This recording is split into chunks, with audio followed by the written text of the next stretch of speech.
നമസ്കാരം. ഇത് the Indian.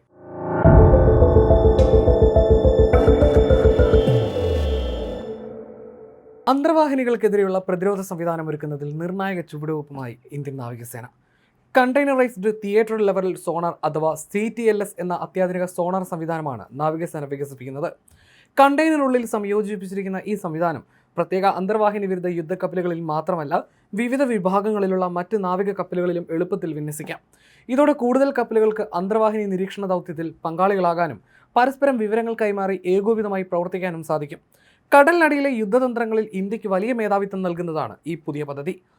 ആധുനിക അന്തർവാഹിനികളെ കണ്ടെത്താൻ നിലവിൽ പ്രത്യേക പ്രതിരോധ കപ്പലുകളെ മാത്രമാണ് നാവികസേന ആശ്രയിക്കുന്നത്. എന്നാൽ പുതിയ സാങ്കേതികവിദ്യ യാഥാർത്ഥ്യമാകുന്നതോടെ ഇത്തരം യുദ്ധക്കപ്പലുകൾക്കായി കാത്തുനിൽക്കാതെ തന്നെ കടലിലെ നിരീക്ഷണ ശൃംഖല ശക്തമാക്കാൻ ഇന്ത്യക്ക് സാധിക്കും.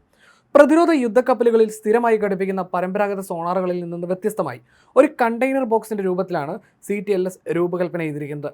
കടലിലിറക്കാനും തിരികെടുക്കാനുമുള്ള ഒരു ഫ്രെയിമും വിങ് സിസ്റ്റവും മാത്രം കപ്പലുകളിൽ സ്ഥാപിച്ചാൽ മതിയാകും. ഇതിനാൽ വലിയ യുദ്ധക്കപ്പലുകൾക്ക് പുറമെ സാധാരണ പെട്രോളിംഗ് കപ്പലുകളിലോ സപ്പോർട്ട് കപ്പലുകളിലോ പോലും ആവശ്യമെങ്കിൽ ഈ സോണാർ സംവിധാനം നിമിഷ നേരം കൊണ്ട് സ്ഥാപിക്കാമെന്നതാണ് നേട്ടം. അത്യാധുനിക വേരിയബിൾ ഡെപ്ത് സോണാറും ഇരട്ട തിൻ ലൈൻ ടോഡ് അറേ സോണാറും ഇതിൽ ഉൾപ്പെടുത്തിയിട്ടുണ്ടാകും. പ്രധാന സെൻസറുകളും പ്രോസസ്സിംഗ് യൂണിറ്റുകളും മറ്റ് ഇലക്ട്രോണിക്സ് ഉപകരണങ്ങളും ഒരു സ്റ്റാൻഡേർഡ് കണ്ടെയ്നറുള്ളിൽ സുരക്ഷിതമായിരിക്കും. ആവശ്യാനുസരണം ഇവ കപ്പലുകളിലേക്ക് മാറ്റാനും തിരികെ ഊരിയെടുക്കാനും സാധിക്കും. ഓഫ്ഷോർ പെട്രോൾ വെസലുകൾ, ഫ്ലീറ്റ് സപ്പോർട്ട് കപ്പലുകൾ തുടങ്ങിയവയെല്ലാം ഇനി മുതൽ കടലിലെ ശത്രുവേട്ടയ്ക്കായി തന്നെ ഉപയോഗിക്കാം. അന്താരാഷ്ട്ര തലത്തിൽ പ്രശസ്തമായ ക്യാപ്റ്റൻ സോണാർ ശ്രേണിക്ക് സമാനമായിട്ടാണ് ഇന്ത്യയുടെ ഈ സംവിധാനമെങ്കിലും ആവശ്യാനുസരണം വേഗത്തിൽ മാറ്റി സ്ഥാപിക്കാമെന്നതാണ് ഇന്ത്യൻ പതിപ്പിന്റെ സവിശേഷത. കൂടുതൽ വിശാലമായ സമുദ്രമേഖലകളിൽ സോണാർ നിരീക്ഷണം വ്യാപിപ്പിക്കാനും കടലിനടിയിലെ ഭീഷണികളെ വേഗത്തിൽ തിരിച്ചറിയാനും കപ്പൽ വ്യൂഹങ്ങളുടെ സുരക്ഷ ശക്തിപ്പെടുത്താനും ഇന്ത്യൻ നാവികസേനയ്ക്ക് കഴിയും. അതിലുപരി ഒന്നിലധികം കപ്പലുകൾ തത്സമയം സെൻസർ വിവരങ്ങൾ പങ്കുവച്ച് കടലിനടിയിലെ പൊതുവായ പ്രവർത്തന ചിത്രം രൂപീകരിക്കുന്ന പുതിയ തലമുറ നെറ്റ്വർക്ക് കേന്ദ്രീകൃത നാവിക യുദ്ധരീതിയിലേക്കുള്ള വലിയ ചുവടുവെപ്പ് കൂടിയായിട്ടാണ് CTLSനെ വിലയിരുത്തപ്പെടുന്നത്. മോണോസ്റ്റാറ്റിക്, ബൈസ്റ്റാറ്റിക്, മൾട്ടിസ്റ്റാറ്റിക് എന്നീ 3 രീതികളിൽ ഒരേ സമയം പ്രവർത്തിക്കാൻ ഈ സംവിധാനത്തിന് ശേഷിയുണ്ട്.